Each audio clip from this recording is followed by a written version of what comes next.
Hello, everyone, and welcome. Thank you for joining us on our F.L.A.W.C, our flock, where Cheryl Visco and myself, Anita Adrian, we are introducing our circle to our flock, to all these beautiful people that we have had the privilege of meeting over the course of our life. And some of them we've just only met, and some of them have been in our lives for many years and have had a profound influence or impact on our lives personally. So then we thought, well, heck, why wouldn't they have a profound influence or impact on your life?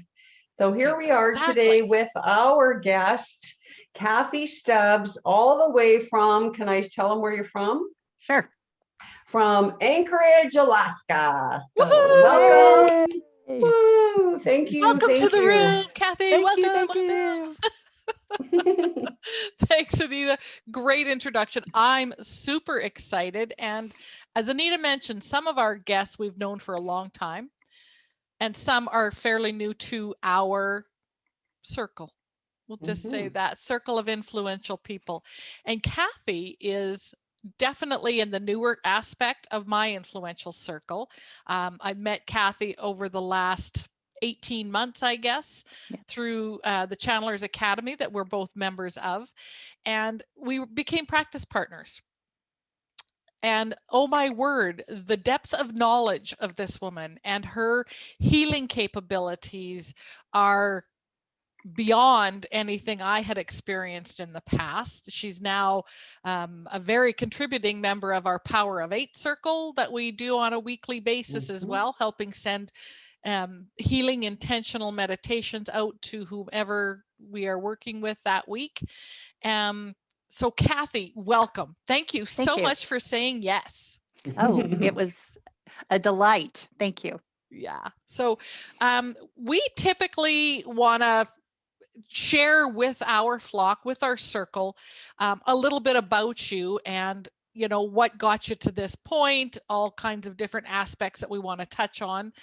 And although it seems like we have a long length of time, for some reason, it's like quantum. It's like, bam, and the time's up, right? So why don't we get started with a little bit about what got Kathy to this point, a little bit about your family life growing up, whatever you're comfortable sharing with us and our flock.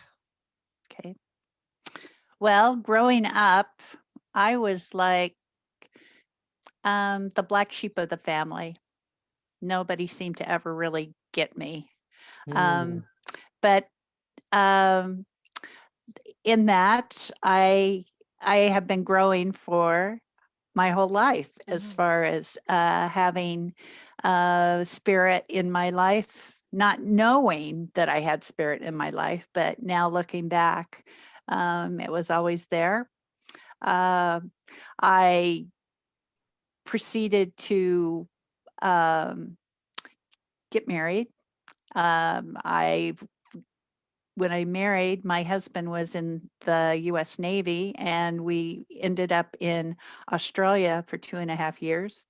Nice. Little did I know that I was probably guided there to go be in the same energy as Uluru. And after that,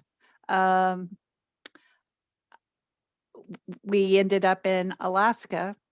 I've also, been to Hawaii as far as visiting the energy centers there. And I find myself near Denali. So, yes, I have been guided. I recognize that what really needed to happen in my life was to recognize what I needed to do for my soul's growth. And so when I'm making decisions about what to do, I ask my soul and get guidance because I want to have my soul receive experiences and lessons that helps my soul along its way too. I also recognize that it's important for me to communicate with my body and what my body needs. I need to be able to serve that also. Beautiful. So what kinds of questions would you ask your soul? Can you give us some examples of how you've used that? Because I think it's totally relatable to absolutely everyone that's going to be tapping into this. So this would be a huge question, I think. So what I discovered was I'm retired from the federal government. I worked for the Bureau of Land Management.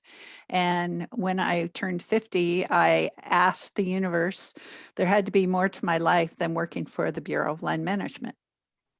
And then I started getting messages about massage and massage schools, and found one that worked around my schedule because I still needed to work to be able to reach that time where I had enough time in and I was old enough so I could get a retirement. Number. Yes. And so I found a school that was one that was more of an alternative. As some would say, kind of woo-woo, but I'm finding that woo-woo is not applicable anymore. It is the energy of spirit. And so I found that as far as taking courses, healing courses, I was into the whole smorgasbord. But I found that my finances didn't really support the smorgasbord mentality. So I started asking my soul, which was more applicable for me. And in the response, the courses have just built on each other. So perfect. Yes. So how would you phrase the question to your soul? Is this course or is this experience something that will be in my highest and best? Because when I know it's in my highest and best, it's also in my soul's highest and best. So it almost sounds a little bit like kinesiology, right? Correct. In that we can, and I think, it's people like you, Kathy, who are bridging that gap between the spiritual unseen world and bringing those kind of things to light so that there is more awareness about our Akashic record, about channeling, about some of those things, like you said, that maybe used to be considered woo-woo, that now there's a little bit more awareness around it. And that we all do have that innate within us to be able to tap into. And so, that's, I think, kind of what you're talking about. And that's really, that's really, really cool. And I have to say that I believe that we have, the three of us, that we have, we've been here in other lifetimes. And quite often, what I have found in my own life, and I'm sure that it's true for both of you, is that we will meet somebody and you'll just be newly, like Cheryl said, maybe, we've only met you in the last 12 to 18 months, but yet there's somewhere deep within that, again, that innate or that knowingness that we are kindred spirits, that we've spent perhaps other past lifetimes together. And these people show up in our lives, like you showed up in our lives, for a reason and a purpose, in divine timing, I like to say, right? So thank you for that, because I do feel a connection with your beautiful soul. Thank you. Because you brought up Akash, Kathy, do you mind explaining a little bit about the process of going into your Akash, or how, because you're very good at it. I've experienced Kathy on numerous occasions taking me into my Akash, and we've learned some interesting things over the time that we've done that. Just so that people that aren't familiar with the term Akash, what Anita may be referring to, or that it would answer their questions, and that it's kind of like a deja vu, but you know the person, you know them. And it's not really them, it's their soul that you're recognizing. So can you expand or help us understand that a little bit more? So your Kosh is basically your library of your soul. It will, it has on file, it's like a database that I can help people go in and see different lifetimes. And what the reason for seeing the different lifetimes is if they have an illness or something, it could be something that could be bleeding through from a past life.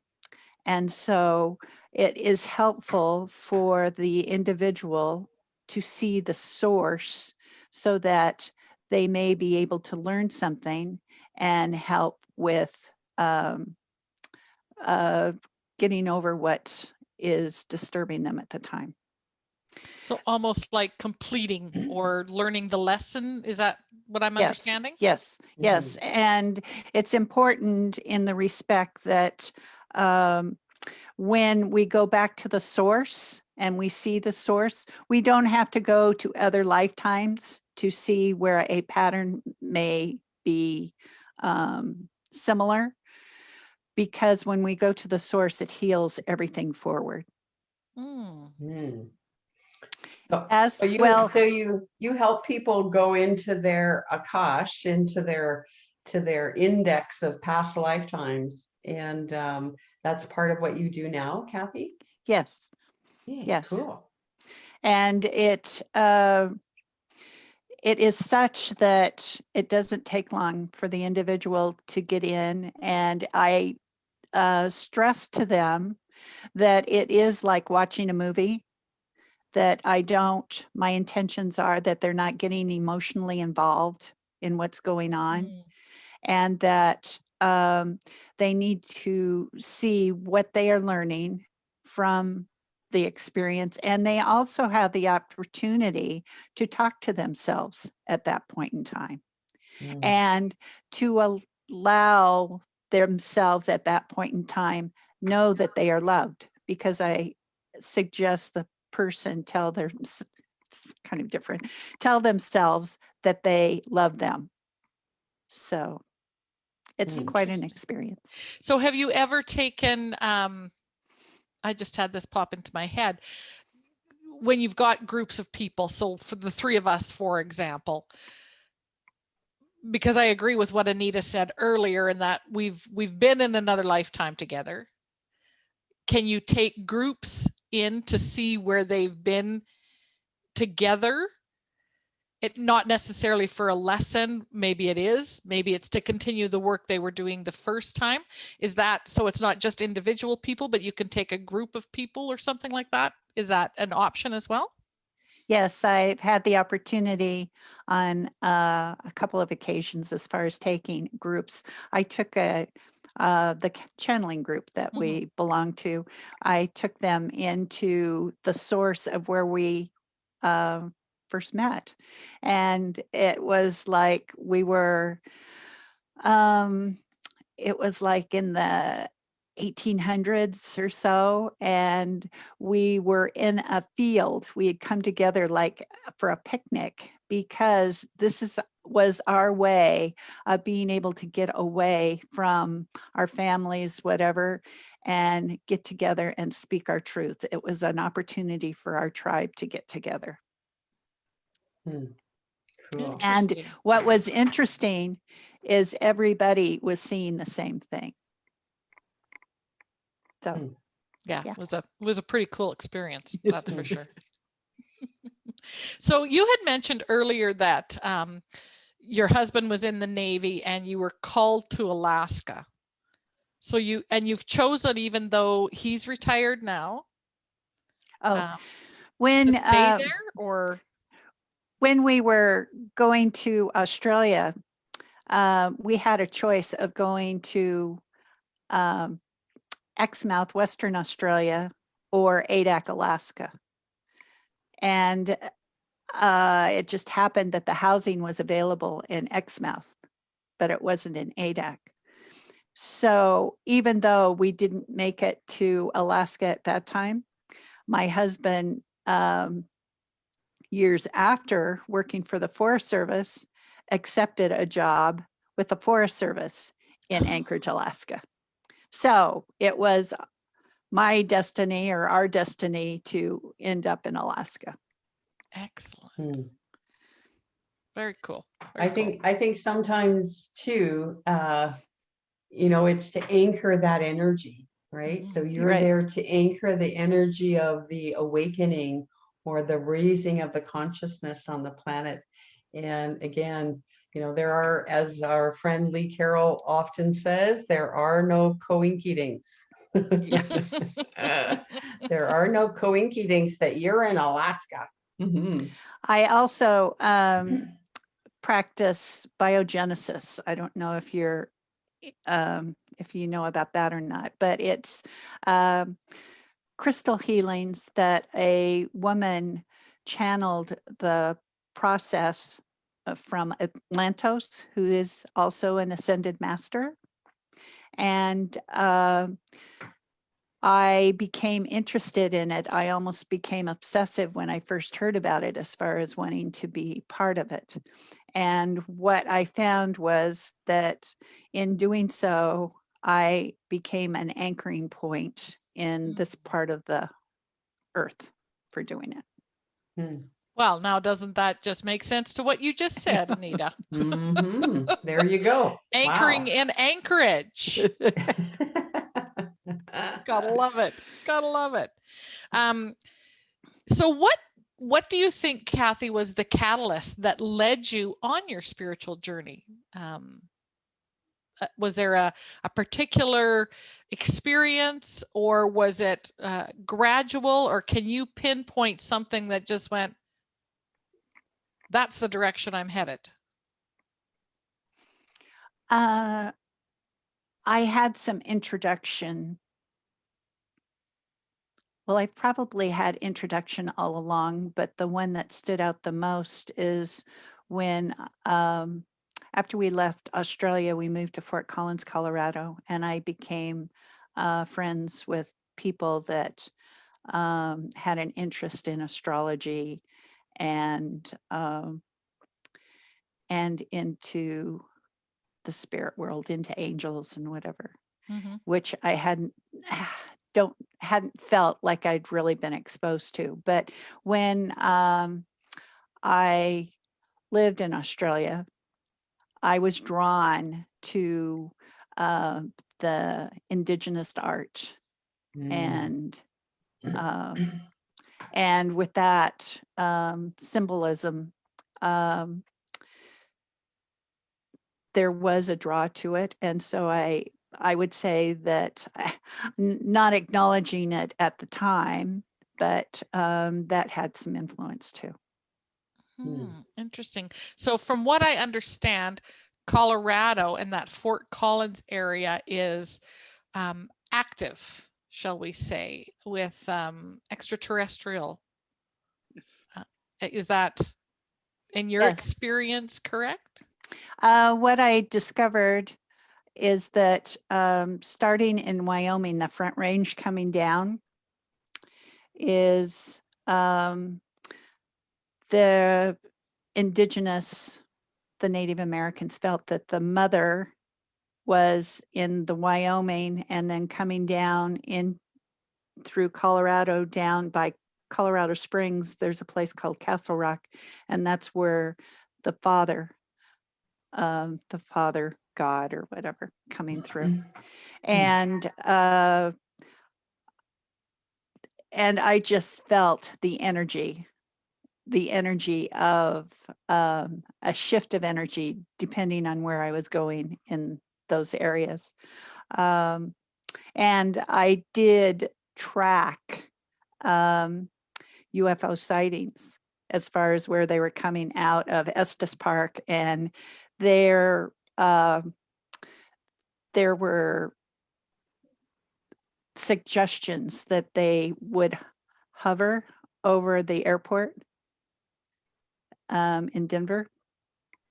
And so I would watch the clouds, and when I tracked clouds that were not moving, I had a sense that they might be ships. Something else. Something Yes. else. Yes. Mhm.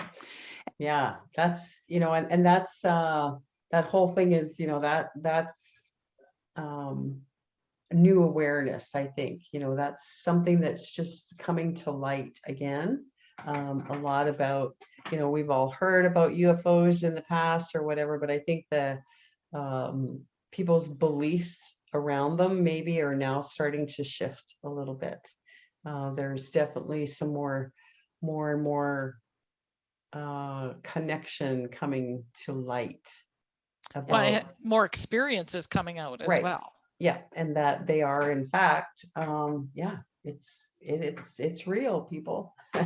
Anyways, we could talk about that. We could have a whole other show just on ETs. We might have to do that. I'm curious, Kathy, because I know you have a tremendous toolbox, right? Yes. Tell us the toolbox. What could our listeners expect to, of course, we're going to send them to your website and we're going to give them all the contact information that, so you help people go through to their Akash. I know that you are a channeler. Like, what else can you tell us? I do another technique called holographic healing. And back in the 70s, 80s, there was a movie called Fantastic Journey, where they had people that miniaturized themselves into a submarine, and then they were able to go through the body. I watched that. Yeah, I remember that. And they were able to see, go in and look at certain parts of the body to see what was going on and what needed to be corrected and whatever. Well, I have been trained in being able to go in and look. And when I go in to look, I guide the client to come in with me, and we go in to see what needs attention. And when we go in and find an area that needs attention, we bring in angelic tools to help us correct what needs to be corrected. And I've also had the opportunity to have a divine being come in with us to help do the work also. That is pretty exciting. And we also find that it may have some emotional components. So in doing that, we're able to have the client listen to the body to hear what the emotional component is, to help them to release whatever that might be also. So there's a huge awareness that happens, sounds like, with your clients. Correct. And it's such that they are the healer. I'm just the facilitator in what is going on.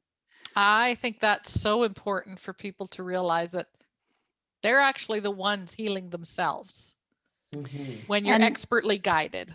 Yes. And then another tool that I use is called a selenite sword.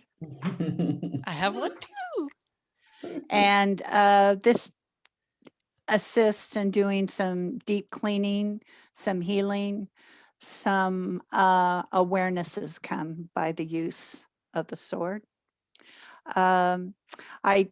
As we were talking before, I do muscle testing. I do muscle testing with my body. I do muscle testing. I have a dowsing rod that I use. And those I also use for confirmation. I do healing touch, which is a modality that a woman, Janet Menken, traveled the world and found healers all through the world and put together a course that takes in her discoveries. And so I use that in the process. But all of my techniques now are done from distance, from a distance. Yeah. I don't meet, I no longer meet people in person. It's all through Zoom. And they are very, very amazed to be able to sense the energy that is coming to them. I have clients, I've had clients from Africa, from Europe.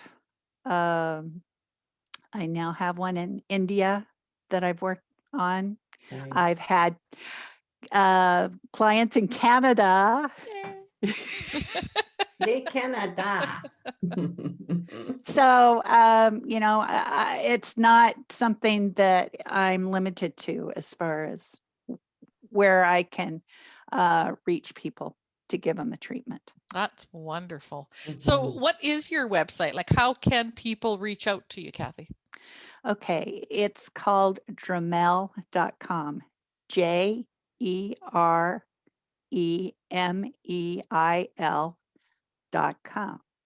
And we'll make sure that we write that, in this replay as well, so that people can find you, because again, it's all about the awareness, raising the consciousness.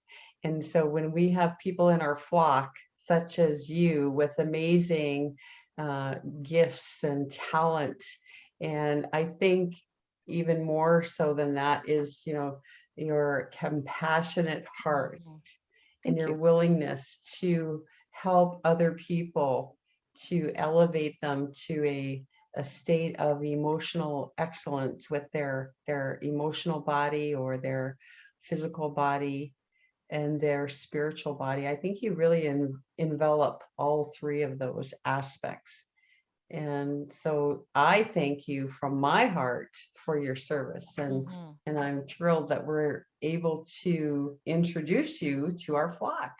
Well, thank so you. that they too can benefit. I think it's very exciting, all in all. But I did notice right at the beginning, Kathy said something that is already starting to appear to be a pattern. And I don't know if you picked up on that, Anita, but growing up, you said you were the black sheep. Yeah. You had other siblings, I'm guessing. I don't know. Yes. One other sister. Yes. One other sister. So how did you manage to stay true to you? Or did you have some serious bumps in the road? Because I know personally I had some serious bumps in the road. I was more concerned about fitting in than staying true to myself. How did you manage?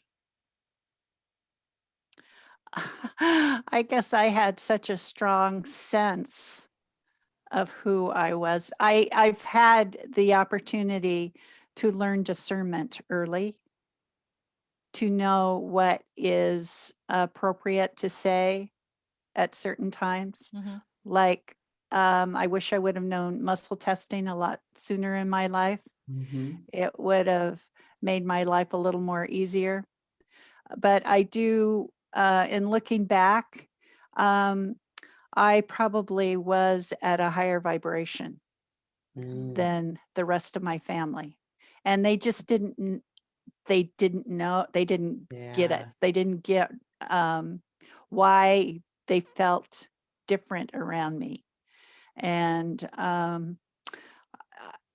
I've learned that I do have an effect like that on people now. And I just have learned that they are not at the same level as I am. And it's okay. It's okay because everybody comes into your life for a reason. Mhm. For a reason. And I'm grateful to my parents for raising me. And then the opportunity for me to fly after that. I love that, because there are so many people, and you're absolutely right, Cheryl. Mhm. There is a theme here, right? Where, and you and I both have experienced this in our growing up as well, and of that commonality of not fitting in, of, you know, considering yourself to be the black sheep, or considering yourself to be the odd duck, or the, you know, Woo-woo. for me personally, I've been woo-woo, you know, they've called me woo-woo my whole life. But anyways, so I love that, because there are people listening right now that have felt the same way. And I love how you have reversed it and said, you know what, the label black, you know, whether you call it black sheep Right. or odd duck or whatever, that label came from a lower vibration, when in fact you are the one that was vibrating at a higher frequency. And so the perception of other people around you. So I love that reversal of that, you know, that is really important for people to understand, I think. If they've ever felt that way, that, you know what, our society Wants to has bring you down. labeled it as, and in fact, maybe you're, you know, it's everybody else. It's everybody else that's vibrating at a frequency that was different. Yeah, so I love that reversing of that. Beautiful. Well, and I'm also seeing, so some people's grandparents were already there, right? Like so and so's grandmother was called a witch because it wasn't understood. Right. And as awareness and comprehension is starting to shift, and we're coming out of the woodwork. Because we have our flock, right? We have our Fruit Loop and Wind Chime Club. Here we are. Well, and that what I think is good is that we're having an opportunity to discover who we are and to find our tribe. Right. Our Exactly. flock. Flock, excuse me. Our Because we're flock. flying. We're flying. That's Right. it. Yeah, You know, we yeah, got a sorry. trajectory now. We're flying up there. Oh, that's all good. It's all yeah. good. Oh, well, Kathy, I want to thank you for being in my life, for continuing to practice with me, for working with me over the years, and for sharing some of your toolbox and your incredible knowledge. Thank you. On how you help your clients, how we can all be a part of shifting the awareness, shifting the consciousness of this planet, and stepping into basically our magnificence. Well, I want to thank both of you because you have aided me as well. And I thank you. Thank you. Anita, any final words for our beautiful guest? Just, you know what, again, it's always a blessing to connect with people of like mind, and it actually, you know, helps to fuel our mission, and to know that we are living our life on purpose, for a purpose, and we are exactly where we're supposed to be right now at this time, for the benefit, for the highest good of all, right? So very good. Thank you. Perfect way. Love Perfect it. ending. Love it. Love it. Thank you.